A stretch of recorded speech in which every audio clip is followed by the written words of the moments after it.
will return home after wrapping up inspections of North Korea's Western Gyeonggi rail line tomorrow. Another group from Seoul will cross the border on Saturday to continue the survey of the Eastern rail line this time. The joint inspection is to be completed on December 17th.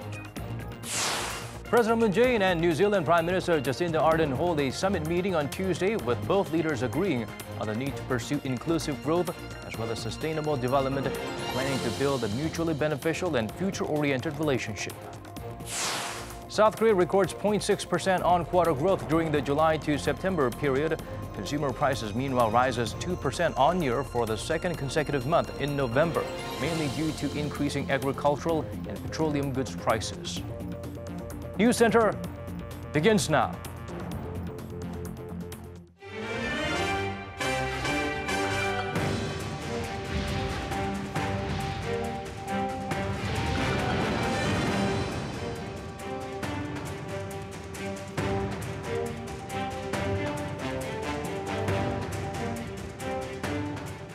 It's 8 p.m. here in Korea, live from our studio in Seoul. This is Arirang News Center. Welcome to our program. I'm Daniel Che.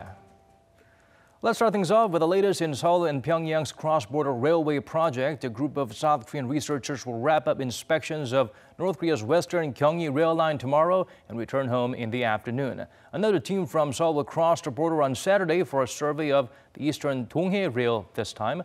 South Korean train cars being used for the inspections will move to the city of Wonsan in the north, where they'll stay linked up with the regime's locomotives and train cars. Regarding concerns over the security of resources in the train cars like oil, Seoul emphasized that two Koreas are conducting the project upon a foundation of trust and that locking devices are also in place. The joint survey of North Korea's railway began last Friday, and the entire process is expected to be completed by December 17th. Seoul and Washington's newly established working group on North Korea is scheduled to hold its second meeting sometime this week. According to a senior official from South Korea's foreign ministry, the meeting is expected to take place via a video conference call. The group, led by nuclear envoys from the two sides, was created late last month to strengthen bilateral cooperation on denuclearization efforts, implementation of UN sanctions, and ways the two Koreas can work together within the framework of sanctions. The senior official added a ministerial meeting is also scheduled for this week, while Seoul's Foreign Minister Kang Kyung-hwa is in the U.S. to attend the funeral of the late American President George H.W. Bush. Seoul and Washington were expected to confirm whether or not they're suspending next year's joint military drills by the start of December. Right now, it looks like the allies have not made up their minds yet. Our Defense Ministry correspondent Park Ji-won fills us in on the latest. The U.S. Department of Defense says South Korea and the U.S. have not yet made their final decision on next year's joint military exercises. This is according to a report by Voice of America, citing the Pentagon spokesperson for the Indo-Pacific, Christopher Logan. Logan reportedly stressed that the U.S. will work closely with South Korea in supporting the ongoing diplomatic process surrounding the Korean Peninsula, and the allies will continue to consult to maintain their combat readiness. The spokesperson also said the Department of Defense is closely examining a range of aspects of the exercises, such as their size and scale. South Korea's Ministry of National Defense also says the two countries are still discussing the matter. Responding to a reporter's question on the issue in Tuesday's regular press briefing, the ministry's spokesperson said a decision will be announced once it's finalized. We said earlier that we will announce it when it's decided. That position has not changed. Back in October, in a joint press conference at the annual Security Consultative Meeting in Washington, South Korea's Defense Minister Chung Kyung-do said a decision would be made by December. And in late November, U.S. Defense Chief James Mattis says next year's joint military exercise will be smaller in scope to avoid hurting diplomatic efforts with North Korea. Park Ji-won, Arirang News. South Korea has another satellite orbiting the Earth now. NEWSCENTER-1 was launched from a U.S. Air Force base on a rocket made by SpaceX. Its mission to measure radiation in space and observe the infrared light emitted by the stars.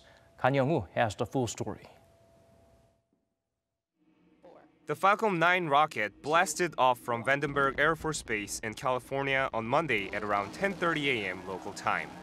About 8 minutes after the launch, the first stage of the rocket safely landed back on the drone ship. With that, U.S. aerospace manufacturer SpaceX successfully completed its mission to deploy 64 satellites into Earth orbit, including South Korea's next satellite one. It has been confirmed by Seoul's Ministry of Science and the Korea Advanced Institute of Science and Technology that the country's satellite successfully entered its orbital altitude and was in full operation about 6.5 hours after the launch. South Korea's satellite was developed by the KITES from 2012 to 2018. It will measure space radiation and keep track of stars' infrared rays for the next 2 years. Currently, South Korea operates 4 satellites for Earth and weather observation. What's especially remarkable about Monday's launch is that it was the 3rd time SpaceX has reused the Falcon 9. Most rockets are discarded after they have been used once. It's also the most satellites ever taken on a single launch from U.S. soil. But the path to success was far from smooth. It was first delayed when SpaceX extended an inspection of its rocket, and the launch was also postponed multiple times due to bad weather conditions. The rocket carried 15 microsatellites and 49 cube satellites from private entities and governments, including 25 from international organizations. Kang-young-woo, Arirang News.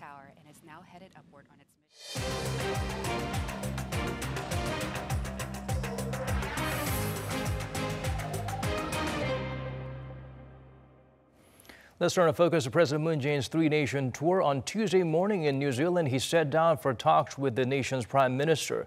The duo agreed their countries will continue to cooperate in ways that complement each other's strengths. The South Korean leader also received New Zealand's support in his efforts to build lasting peace on the peninsula. Hwang Ho-jun has the highlights from the diplomacy trip. Trade, defense, new industry, and Antarctic research. These are the areas, according to President Moon Jae-in, where Seoul and Wellington have agreed to further boost cooperation in order to enhance their 56-year-long bilateral relationship. The summit meeting between President Moon and Jacinda Ardern, the Prime Minister of New Zealand, took place on Tuesday morning local time, during which the South Korean president noted that New Zealand is not only an important partner for the Moon administration's New Southern policy, but a country that shares a common goal with South Korea.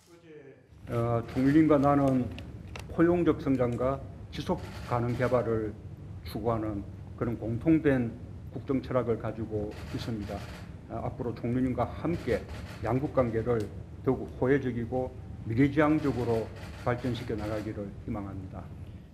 During their meeting, the two leaders agreed that the free trade agreement between Korea and New Zealand, which took effect in 2015, has become a solid foundation to promote trade and investment between the two countries, and pledged to continue such cooperation, especially by synergizing the strengths of both countries, New Zealand's agriculture and South Korea's infrastructure construction technology.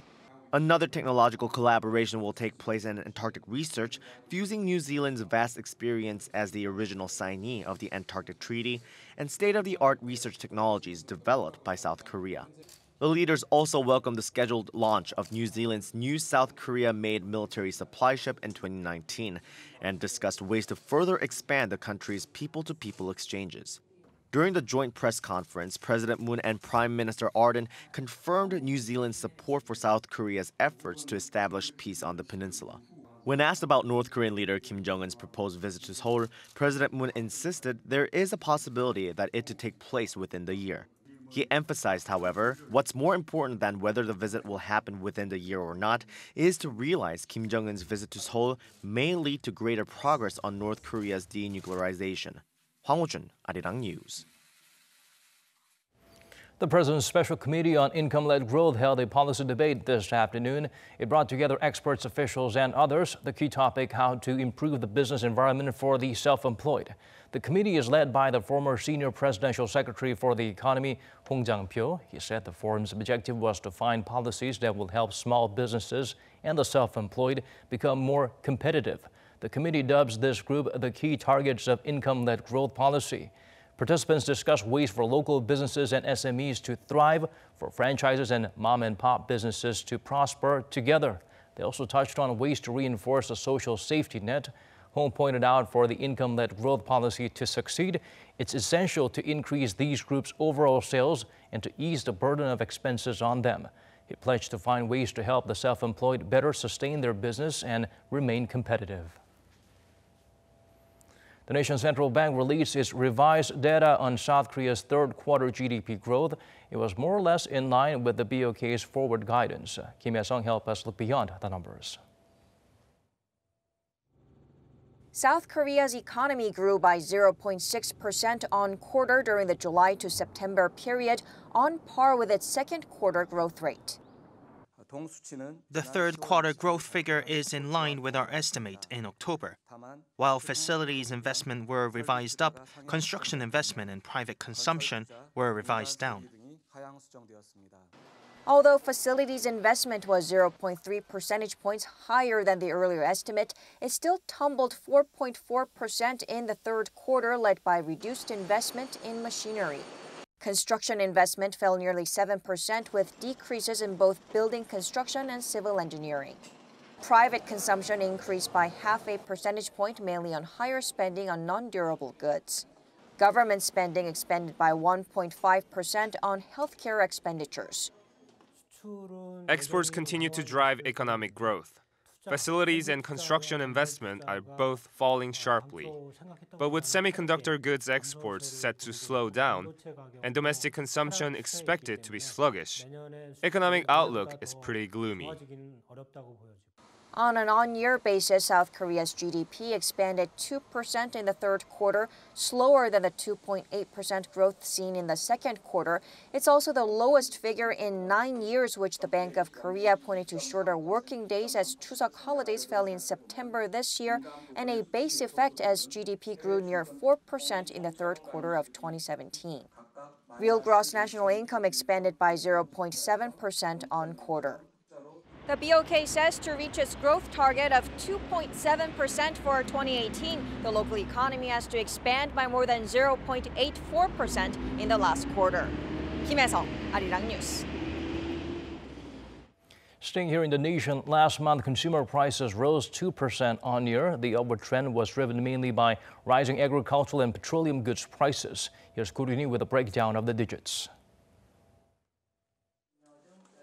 According to Statistics Korea Tuesday, consumer prices rose 2% on year for the second consecutive month in November, on par with the Bank of Korea's target goal. This after price growth had languished in the 1% range for 12 straight months up until September. The two main factors behind the rise were soaring prices of agricultural and petroleum products. Vegetable prices surged by more than 14% on year last month. The agency said this was due to the lasting impact of the summer's record heat wave and heavy rainfall. In August, temperatures in Seoul sizzled at a 111-year high, and the prolonged heat wave led to supply shortages. However, on an on-month basis, vegetable prices fell almost 11%, an indication that the effects of the summer's inclement weather is starting to wear off. Prices of petroleum products also rose by more than 6% on year, due to a global crude rally, which lasted until early November. Statistics Korea said a sharp drop in international oil prices starting mid-November will be reflected in next month's data. The agency also pointed out that prices of petroleum products decreased on month after the government slashed domestic transport fuel taxes by 15% for 6 months, starting November 6. Meanwhile, utility prices including electricity, water, and gas went up by 1.5% on year. Inflation excluding food and energy items was up 1.1% on year. Korean, Arirang News. Crude oil prices rallied on Monday on the back of an agreement between the U.S. and China to ease trade tensions. At market close on Monday, January futures for West Texas Intermediate crude was trading at $52.95 per barrel. February futures for Brent crude settled at $61.89 per barrel. These price gains represents a more than 4% rise from the previous day. Oil exporters are expected to announce a production cut at the OPEC meeting this week. That development also fueled the crude rally. The Korea International Trade Association and China Economic Net, a Chinese news website, held a joint seminar in Seoul to boost business community interactions. More than 100 Korean firms either operating in China or interested in entering that market took part in Tuesday's seminar to learn from experts from that country. Participants got familiar with the new e-commerce law in China, which will come into effect next year. Another important part of the discussion was sharing the results of the China International Import Expo held last month in Shanghai, which was attended by more than 200 Korean businesses. The popularity of South Korean cultural content is growing rapidly. Last year, the industry's revenues topped $100 billion, almost on par with that of memory chips, the country's key export item. An annual event was held in Seoul's COEX Mall to commemorate those who contributed greatly to this booming sector. Won Jong-han takes us to the Korea Content Awards. Organized by the Korea Creative Content Agency and the Ministry of Culture, this annual award ceremony is dedicated to local content creators, commemorating their achievements and hard work. In this year's event, which marks its 10th anniversary, 32 people received awards in 5 categories, including cartoons, animation, excellence in broadcasting, and performance in foreign markets. And among the people who received the Presidential Commendation Award, the highest honor at the event, 2 individuals were singled out for praise for their contributions to overseas market expansion. Kim Chang-an, the CEO of game developer PUBG, which created the smash hit first-person shooter Battleground, received the award for the game's remarkable export growth to global markets. It's a great honor to have been recognized that Battleground, a game made in Korea, is contributing to promote Korea's content industry overseas. Since the game's release last year, the company has received critical acclaim, and a thriving player community has emerged all around the world, with more than 400 million players worldwide. Battleground has set 7 Guinness World Records and won multiple game awards. Aside from Korean content targeting adults, children's entertainment company Ping Pong was also awarded in recognition of its contribution in promoting Korean culture abroad. I've learned a lot of things from watching children come together through Ping Pong. First, that Korean content can meld into global platforms, and second, that content providers should take responsibility for influencing young children. Ping Pong's videos have been among the most popular content on YouTube for children and their parents, accumulating over 1.5 billion views worldwide. With its content available in 6 languages, Ping Pong's YouTube channel has more than 13 million subscribers. With more and more fans across the globe on the lookout for new Korean content, Hallyu or K-culture is picking up momentum across a wide spectrum of industries, consumed by everyone from young children to adults. And it is clear that the industry will continue to grow and hone its global competitive edge through the passion and talent of creative developers. Won Jong-han, Arirang News. We now shift our focus to the opening of a UN climate change conference in Poland on Monday. UN Chief Antonio Guterres called on world leaders to do more to tackle climate change. Noam shares with us his remarks. The COP24 conference is being described as the most important gathering on climate change since the 2015 Paris Agreement. Over the next 2 weeks, delegates will try to finalize a plan to limit global warming, but expectations are low. Guterres said climate change was already taking its toll. We are in trouble. We are in deep trouble with climate change. Climate change is running faster than we are, and we must catch up sooner rather than later before it is too late. For many people, regions, even countries, this is already a matter of life or death. He added the Paris Agreement was not enough and that more must be done. So, Paris commitments are not enough to reach the Paris goal. But unfortunately, since Paris, the implementation of those commitments for the majority of the countries has been less ambitious than the commitments themselves. We are off track.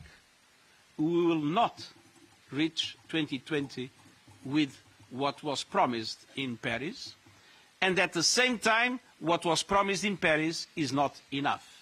So we need a huge increase in ambition. The Paris Accord set a goal of limiting the rise in global temperatures to less than 2 degrees Celsius by the year 2030.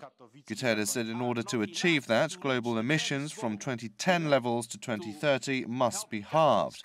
However, the COP24 gathering is already facing hurdles with a clash of opinions. Host country Poland is proposing a slow approach to ease the financial blow from the move away from fossil fuels. Nations more immediately threatened by climate change, including Fiji, are urging for nations to act now. Noaram, Arirang News.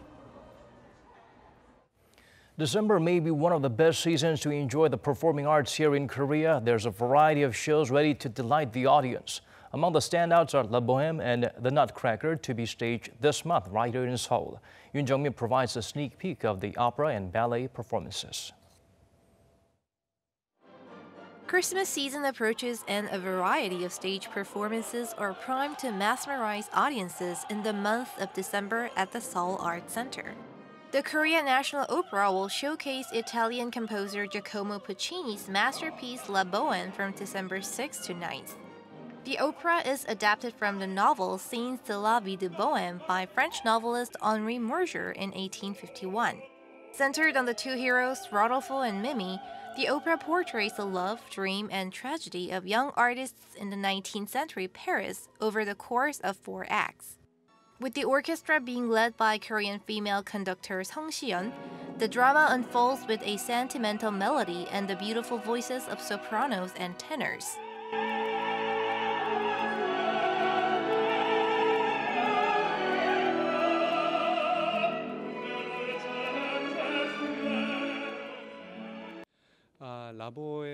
The story in La Boheme happens during the winter, especially on Christmas Eve. The Christmas season is also coming up, and it's getting all of us excited. La Boheme really is a piece to enjoy during winter. Boheme, I think, is one of the most beautiful Puccini's operas and maybe one of the most moving opera in the world. And Boheme is so close to us because it's about youth, it's about love, it's about death, it's about us.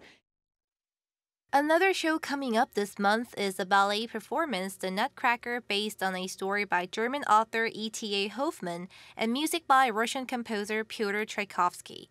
The 2-act ballet portrays the adventure of a young protagonist on Christmas Eve. The Korean National Ballet invites those who wish to enjoy romantic music and delicate performances from December 15th to 25th at the Seoul Arts Center. Yoon Jung-min, Arirang News. The Korea Meteorological Agency issued the country's first cold advisory of the season at around 4 p.m. Tuesday local time. The affected regions include central parts of Seoul, Jeollabuk-do Province, and in Gyeongsang-buk-do Province as well. Advisories are issued when the temperature drops by more than 10 degrees Celsius overnight compared to the day before. The morning low in Seoul tomorrow will be -4 degrees, with Cheolwon at -8 and Paju -7. It is important to stay warm, and children and elderly are advised to stay indoors when cold weather warnings are issued.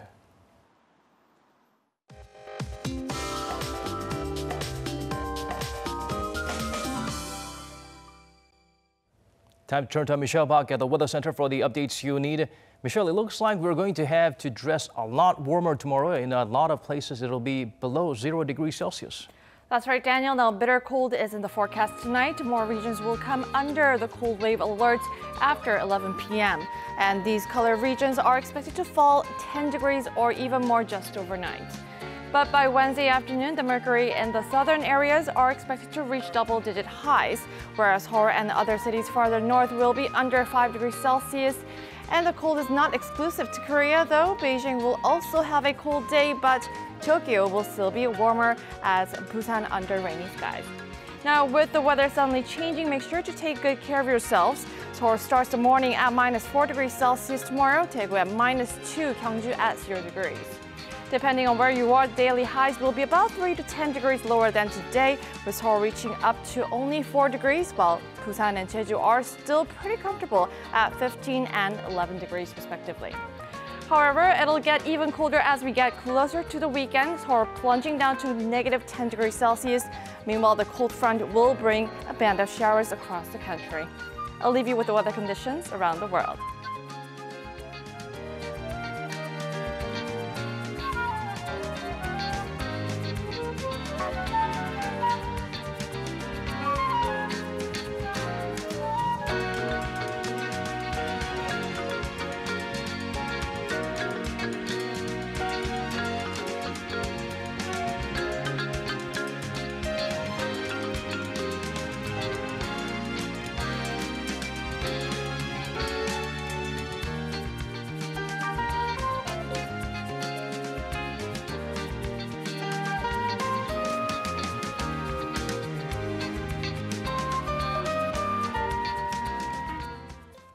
That's all we have for you in tonight's edition of Arirang News Center. Wherever you may be tuning in from, thanks for staying with us.